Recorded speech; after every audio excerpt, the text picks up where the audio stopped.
Hello friend, welcome back to my channel. চলে এলাম আরেকটি ভিডিও নিয়ে। তো আগের দিন আমি ছেড়েছিলাম বেনারসে যাচ্ছি সেই পর্যন্ত, তারপর থেকে আজকের ভিডিওটা। তো এখানে এসে পরের দিন, এটা সন্ধ্যের সময়, সেই দিনই সন্ধ্যের সময় ভিডিও। আমরা যাচ্ছি একটু মার্কেট ঘুরতে, বা পাশে কোনো মন্দির আছে আরও ছোটোখাটো, সেখানে যাচ্ছি। তো যেখানে আমরা হোটেলে আছি সেই পথ দিয়েই যাচ্ছি।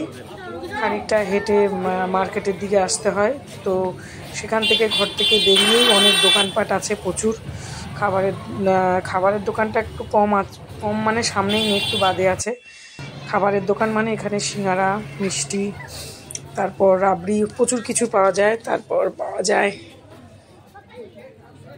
অনেক কিছুই পাওয়া যায়, দই টই সব কিছু। তারপর কাপড়ের দোকান, এমনি ঠাকুরের জিনিসের দোকান, মালা, এগুলো, ফটো, অনেক কিছুই আছে। তো সব কিছু মিলিয়ে মিশিয়ে আছে। তারপর এখানে খাবারের মধ্যে ফাস্টফুড খাবারটা খুব কমই পাওয়া যায়। তারপর সেই মার্কেট থেকে বেরিয়ে মেন মার্কেটে চলে এলাম। গদুলিয়া মার্কেট বলে এটা, কাশী বিশ্বনাথেই আছে। এই রাস্তা থেকে খানিকটা সোজা, আমরা যে পথে যাচ্ছি তার বিপরীত দিকে গেলেই মন্দির। তো আমরা যাচ্ছি এখন অন্যদিকে মার্কেটটা একটু দেখতে, আর পাশে একটা মন্দিরে যাচ্ছি। এখানে ভৈরব বাবার মন্দিরে যাব। সেখানে গিয়ে যদি মনে পারি শেয়ার করব। ভৈরব বাবার মন্দিরে যাওয়ার পথে অনেকটা হেঁটে যেতে হবে, প্রায় 30 মিনিটের বেশি হাঁটা পথ। অটোতে গেলে অটো সচরাচর সরাসরি যায় না, তো আমরা ভাবলাম হেঁটে হেঁটেই যাই, হাঁটাও হবে আর দেখতে দেখতে যেতে ভালোই লাগে। গাড়িতে করে গেলে তো চট করে চলে যাব, সেই জন্য গেলাম না। আমরা তিনজনা বিকেলে বেরিয়ে পড়েছি, হাঁটতে হাঁটতে দেখতে দেখতে গেলাম। আর বিকেলবেলা এইরকম মার্কেটটা দেখতে ভীষণ ভালো লাগে। প্রচুর লোকজন, তীর্থযাত্রীরাই বেশি এখানে, লোকাল লোক কম, কারণ এখানে প্রতিদিনই ভিড়। কোনো দিন আমি যে কদিন আমরা থাকি ফাঁকা দেখি না, সব সময় যেন একটা ভিড় থাকে। তারপর জিজ্ঞাসা করে করে যাচ্ছি, যেহেতু আমরা এই মন্দিরটা কোনোদিন যাইনি, আজকে যাচ্ছি ফার্স্ট টাইম ভৈরব বাবার মন্দিরে। তো কাশী বিশ্বনাথ মন্দির থেকে 1 নম্বর গেটের থেকে যেতে হয়, তো সেটাই যাচ্ছি। ওর সঙ্গে তোমরা চলো, যেতে যেতে শেয়ার করব। তারপর খানিকটা গিয়ে আর ভালো লাগছিল না, তারপর একটা চায়ের দোকানে বসলাম, বললাম যে একটু চা খাবো।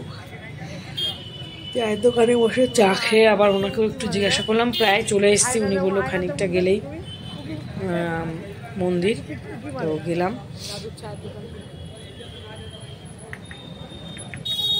না, এটা হচ্ছে ঘুরে এসে, তবে ওখানে গিয়ে আর শেয়ার করা হয়নি।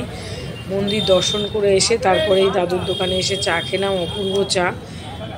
মাটির ভাঁড়ের চা, 1 কাপ চায়ের দাম 20 টাকা, কিন্তু খুব ভালো। আমি যদিও খাইনি, ছেলে আর বর খেয়েছে, বললো খুব ভালো। আমার ফুচকা খেতে মন চাইলো, তাই আমি ফুচকা খাবো।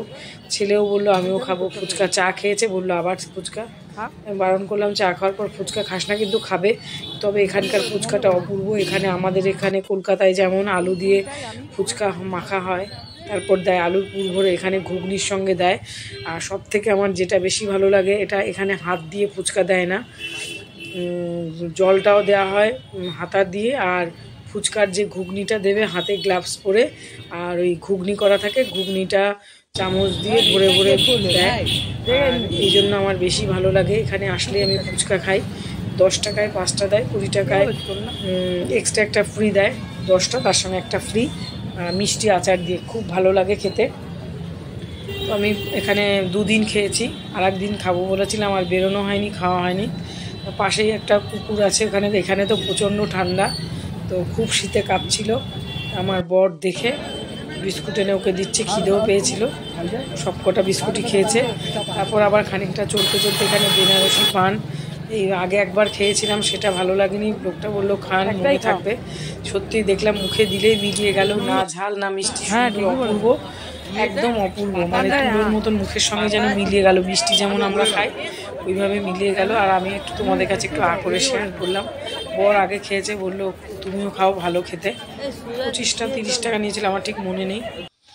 তারপর ঘুরে টুরে বাড়ি এসে আবার একটু চা খাবে বললো বর, আমি একটু লিকার চা নিয়েছি, ও দুধ চা। তো চলো তাহলে আজকের মতন ভিডিওটা এখানেই, কেমন লাগলো কমেন্ট করে বলবে। আবার আসবো নেক্সট দিন নতুন কোনো ভিডিওর সঙ্গে। ভালো লেগে থাকলে লাইক কমেন্ট